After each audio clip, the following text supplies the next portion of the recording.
জানিয়ে দিব আজকের বাংলার চাঞ্চল্যকর সংবাদ। শুরুতেই সংবাদ শিরোনাম।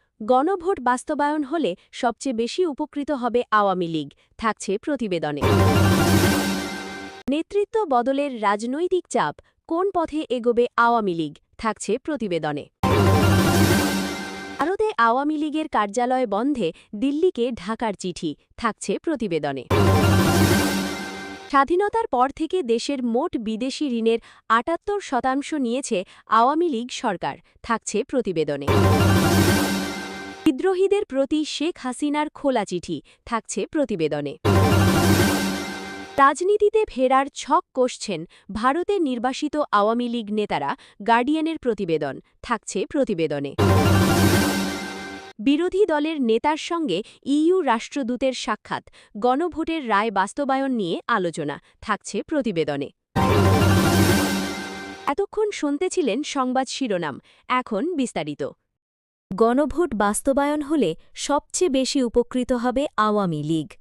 আমার বাংলাদেশ পার্টির এবি পার্টির চেয়ারম্যান এবং ফেনী 2 আসনে ১১ দলীয় জোটের প্রার্থী মুজিবুর রহমান মঞ্জু দাবি করেছেন, আসন্ন গণভোটের রায় যদি হ্যাঁ হয় এবং জুলাই সনদ বাস্তবায়িত হয়, তবে রাজনৈতিকভাবে সবচেয়ে বেশি সুবিধা পাবে আওয়ামী লীগ। সোমবার ৯ মে রাতে ফেনী শহরের খেজুরিয়ার প্রধান নির্বাচনী কার্যালয়ে আয়োজিত এক সংবাদ সম্মেলনে এই মন্তব্য করেন তিনি। মঞ্জু উল্লেখ করেন, আওয়ামী লীগের নেতাকর্মীরা বর্তমানে নো ভোট বা গণভোট বর্জনের প্রচার চালালেও ইতিহাসের শিক্ষা বলছে, একটি সুষ্ঠু গণতান্ত্রিক ধারা ফিরে এলেই তারা রাজনীতিতে পুনরায় সক্রিয় হওয়ার সুযোগ পাবে। ১৯৭৫ সালের ভয়াবহ রাজনৈতিক বিপর্যয়ের পর দীর্ঘ আন্দোলনের মাধ্যমে গণতান্ত্রিক পরিবেশ সৃষ্টি হয়েছিল বলেই তারা ফিরে আসতে পেরেছিল বলে তিনি স্মরণ করিয়ে দেন। সংবাদ সম্মেলনে মুজিবুর রহমান মঞ্জু জুলাই সনদকে সকল রাজনৈতিক দলের জন্য একটি কল্যাণের পথ হিসেবে অভিহিত করেন। তিনি সতর্ক করে বলেন যে, এই সনদ বাস্তবায়িত না হলে বাংলাদেশের সামগ্রিক গণতান্ত্রিক কাঠামো ব্যাহত হবে এবং এতে ভবিষ্যতের সকল দলের জন্যই বিপদ ঘনীভূত হতে পারে।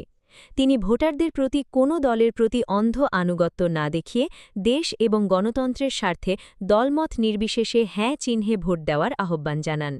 তার মতে রাজনৈতিক প্রতিহিংসা দূর করে একটি জাতীয় ঐক্যমত্য প্রতিষ্ঠায় জুলাই সনদ কার্যকর ভূমিকা রাখতে পারে।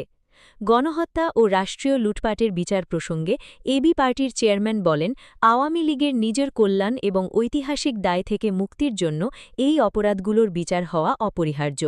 তিনি তুলনা করে বলেন, ১৯৭১ সালের ২৫শে মার্চের কালরাত্রির মতো আরেকটি গণহত্যার দায় এখন দলটির ওপর চেপে বসেছে। এই দায়মুক্তি না হওয়া পর্যন্ত জাতীয় ঐক্যের পথে বাধাগুলো দূর হবে না। তিনি বাংলাদেশের সকল রাজনৈতিক শক্তিকে এসব নেতিবাচক কর্মকাণ্ড থেকে সরে এসে একটি বৃহত্তর ঐক্যের মধ্যে আসার আহ্বান জানান। রাজনৈতিক আলোচনার পাশাপাশি ফেনী জেলার স্থানীয় সমস্যা ও সংকট নিয়েও মঞ্জু তার নির্বাচনী পরিকল্পনার কথা তুলে ধরেন। তিনি জেলার ভয়াবহ বন্যা পরিস্থিতি, দীর্ঘস্থায়ী জলাবদ্ধতা, কিশোর গ্যাংয়ের উৎপাত, তীব্র গ্যাস সংকট এবং যানজটের মতো সমস্যাগুলো নিরসনে বাস্তবভিত্তিক পদক্ষেপ নেওয়ার প্রতিশ্রুতি দেন। এছাড়াও শিক্ষা ও স্বাস্থ্য খাতের বিদ্যমান স্থবিরতা দূর করতে তার জোটের সুনির্দিষ্ট কর্মপরিকল্পনা সংবাদ সম্মেলনে বিস্তারিতভাবে জানানো হয়। উক্ত সংবাদ সম্মেলনে ফেনী জেলা জামায়াতের আমির মুফতি আব্দুল হান্নান, সাবেক আমির এ.কে.এম. শামসুদ্দিন এবং ১১ দলীয় জোটের বিভিন্ন পর্যায়ের কেন্দ্রীয় ও স্থানীয় নেতৃবৃন্দ উপস্থিত ছিলেন।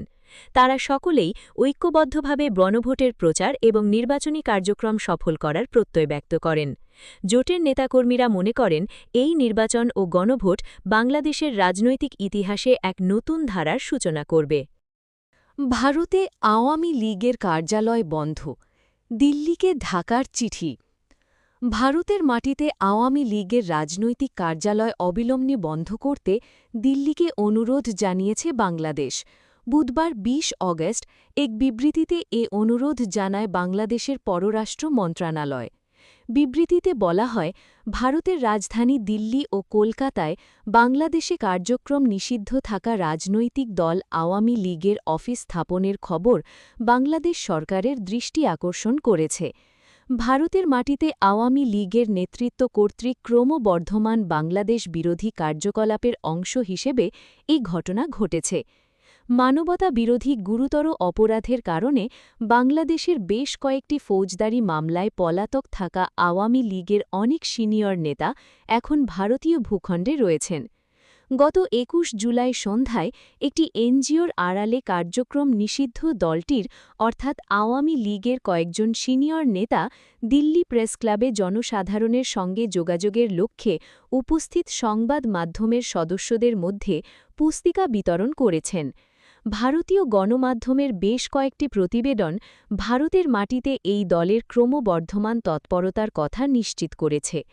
ভারতের মাটিতে অবস্থান করে কার্যক্রম নিষিদ্ধ রাজনৈতিক দলের পলাতক নেতাকর্মীদের বাংলাদেশের স্বার্থের বিরুদ্ধে প্রচারণা চালানো, বিশেষ করে অবৈধভাবে অফিস স্থাপনসহ যে কোনো ধরনের রাজনৈতিক কার্যকলাপ বাংলাদেশের জনগণ এবং রাষ্ট্রের বিরুদ্ধে স্পষ্ট অবমাননা। এই ঘটনা পারস্পরিক বিশ্বাস এবং পারস্পরিক শ্রদ্ধার ভিত্তিতে পরিচালিত ভারতের সঙ্গে সুপ্রতিবেশী সুলভ সম্পর্ক বজায় রাখার ঝুঁকিও বহন করে এবং বাংলাদেশে চলমান রাজনৈতিক রূপান্তরের জন্য গুরুতর প্রভাব ফেলে। বিবৃতিতে আরও উল্লেখ করা হয়, এটি বাংলাদেশে জনসাধারণের মধ্যে নেতিবাচক অনুভূতির বা পাবলিক সেন্টিমেন্টের উদ্রেক করতে পারে, যা দুই নিকটতম প্রতিবেশীর মধ্যে সম্পর্ক আরও উন্নত করার জন্য উভয় দেশের চলমান প্রচেষ্টাকে প্রভাবিত করতে পারে।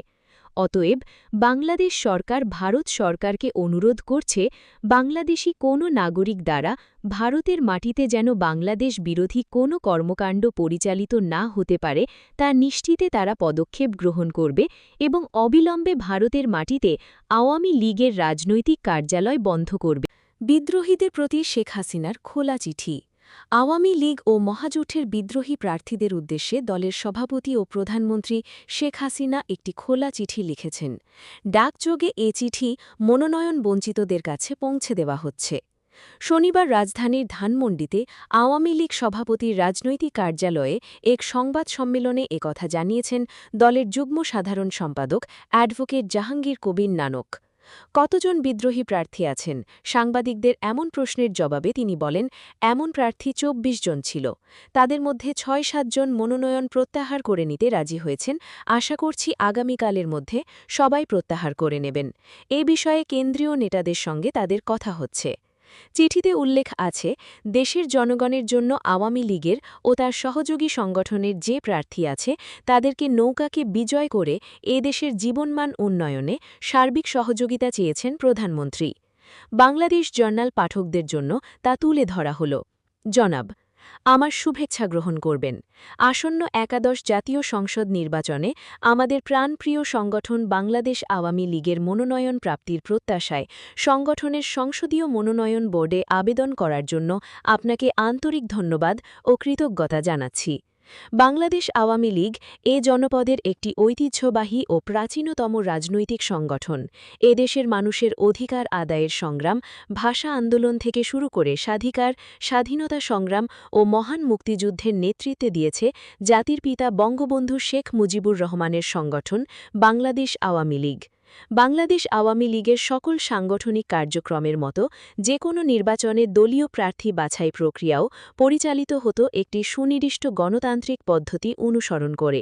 বাংলাদেশ আওয়ামী লীগের সংসদীয় বোর্ডের সদস্যগণের সুচিন্তিত মতামত, তৃণমূল নেতাদের পরামর্শ এবং আমাদের সংগঠন কর্তৃক পরিচালিত একাধিক নিবিড় জরিপ কার্যক্রমের সুপারিশের ভিত্তিতে দলীয় প্রার্থী চূড়ান্ত করা হয়। আপনি অবগত আছেন, আসন্ন একাদশ জাতীয় সংসদ নির্বাচনে দলীয় মনোনয়ন প্রাপ্তির জন্য প্রায় ৪,০০০-এর অধিক ব্যক্তি মনোনয়নপত্র দাখিল করেছেন।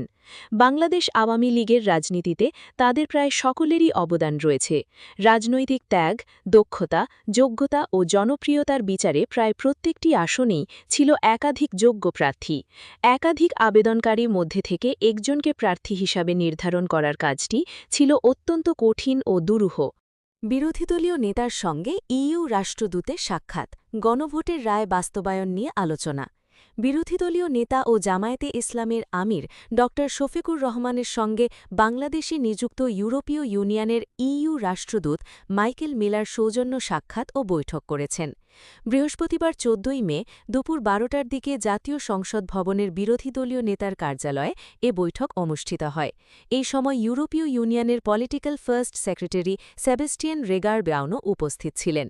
বৈঠকে বাংলাদেশ ও ইউরোপীয় ইউনিয়নের পারস্পরিক স্বার্থ সংশ্লিষ্ট বিভিন্ন বিষয় নিয়ে আলোচনা হয়। আলোচনায় জাতীয় সংসদ নির্বাচন পরবর্তী গণতন্ত্রকে আরও কার্যকর করা, চলমান সংস্কার কার্যক্রম এবং গণভোটের রায় বাস্তবায়নের বিষয় গুরুত্ব পায়। পাশাপাশি আসন্ন স্থানীয় সরকার নির্বাচন সুষ্ঠু ও গ্রহণযোগ্য করার জন্য যথাযথ পদক্ষেপ গ্রহণের বিষয়েও আলোচনা হয়। ভবিষ্যতে উভয় পক্ষের মধ্যে পারস্পরিক সম্পর্ক, উন্নয়ন ও অগ্রগতির ধারা অব্যাহত থাকবে বলে আশা প্রকাশ করা হয়। এই সময় জামায়াত আমিরের সঙ্গে উপস্থিত ছিলেন বিরোধী দলীয় নেতার পররাষ্ট্র বিষয়ক উপদেষ্টা ব্যারিস্টার মীর আহমদ বিন কাসেম আরমান এবং এপিএস মোহাম্মদ নজরুল ইসলাম।